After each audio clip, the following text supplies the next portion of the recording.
Svätá Terézia od dieťaťa Ježiša hovorí: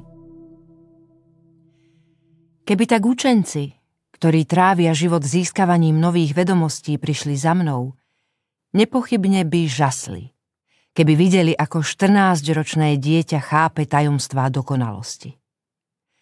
Tajomstvá, ktoré nie je schopná odhaliť celá ich veda, pretože na to, aby sa ich človek mohol zmocniť, musí byť chudobný v duchu.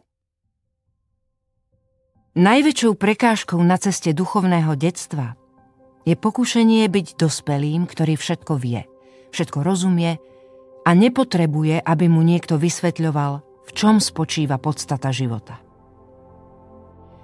Keď sa človek hrá na dospelého, klame sám seba.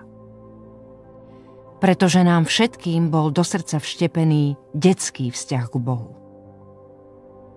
Vo veľmi ťažkých chvíľach, keď sa nám všetko vymyká z rúk, keď do nikoho nemôžeme vložiť svoju nádej, začína sa hlásiť o slovo neopakovateľné hnutie lásky k Bohu.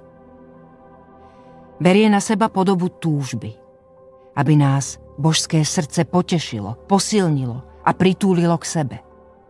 Vek tu nezohráva žiadnu úlohu.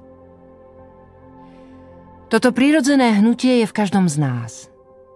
Zabiť ho môže jedine dlhodobé, vedomé a úporné zotrvávanie v zle, ktoré sa zrieka Boha a svoju vzburu pokladá za hrdinský skutok.